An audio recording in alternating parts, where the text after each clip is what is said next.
Hackers are stealing your encrypted data today, and it's not because they can read it.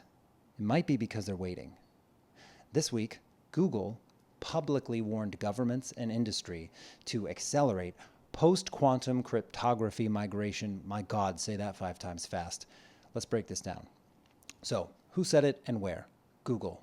You guys have heard of Google, right? Small little startup in Silicon Valley. Well, they said this through public security communications and industry reporting. They issued a direct warning about the quantum threat to current encryption standards. This wasn't a speculative blog post. This was serious cybersecurity posture statements. What did they say? Well, they said that governments and enterprises need to move right now towards post-quantum cryptography. Not in 10 years, now. Actually, more like yesterday. Now, this is relevant immediately. One of the first things that quantum technology is going to be applied to is cryptography. And that is because the threat isn't future decryption. The threat is present-day data harvesting. So let's talk about how this actually works. So the science behind this, we all know that quantum algorithms will be able to break current algorithms much, much faster. Most of the world's encryption today relies on mathematical problems that classical computers, they struggle with. It takes them like thousands of years to solve this problem. So they're not going to crack your password because by the time they do, they'll be dead and the Earth will be gone. They do this by factoring large numbers, RSA. Also like elliptical curve cryptography, which is called ECC.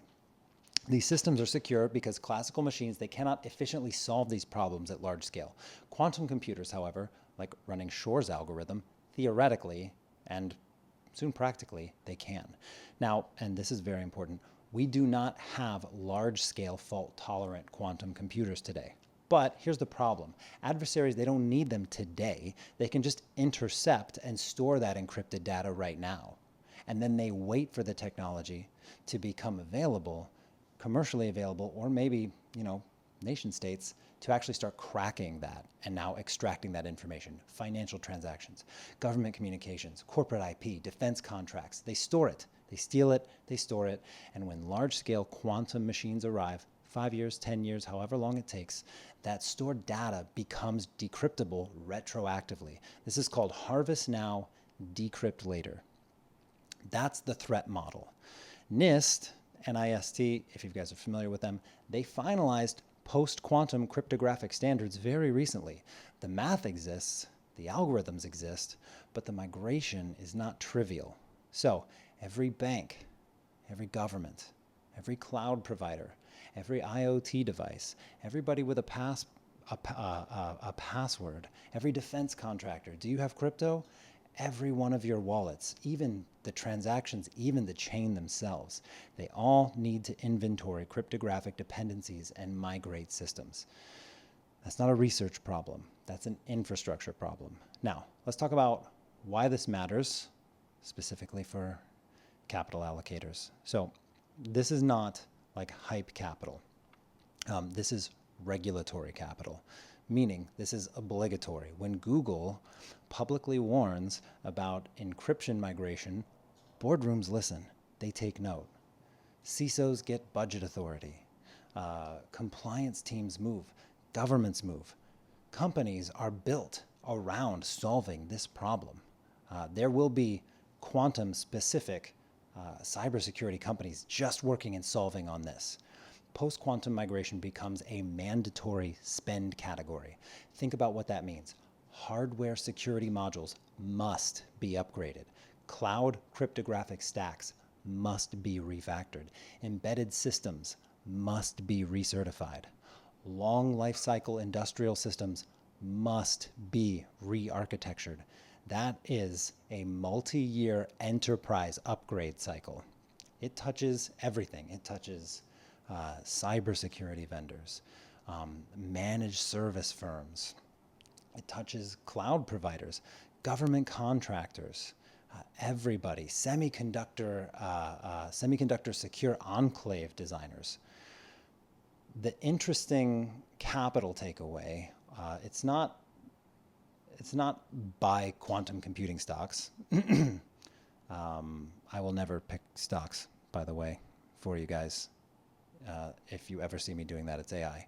What this is, it's that encryption migration is now a defensive infrastructure theme. It's budgeted, it's mandated, it's non-optional. And non-optional spending is a very attractive capital territory. That's a really good place to invest money. So now let's just really quickly talk about the business case. Let's say you're running a bank or an insurance company or a defense contractor or a cloud platform or a government. Your exposure isn't hypothetical. Your encrypted archives may already be sitting in someone else's storage. So the business case becomes how quickly can you migrate to post-quantum standards? How clean is your cryptographic inventory? How exposed is your long-term stored data? That's the questions that all these people are asking. This is a lot less about quantum computing vendors. It's a lot more about enterprise readiness. Quantum here, it's acting like a forcing function, not a product. Products are built around those type of things. They're built around those problems. Quantum is a forcing function. So, what happened this week?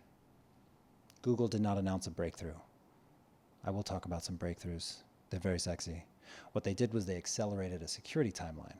And for capital allocators, timeline acceleration is everything. If you allocate capital and you want the written breakdown with source links, primary reporting, and some investment implications, join my newsletter, Quantum Observer. You can go to www.quantumobserver.org. You can also find me at midcapglobal.com. But it's basically applied intelligence for capital allocators, not mysticism, not hype, just implications, and maybe some of my opinion, and some jokes. Link in the description.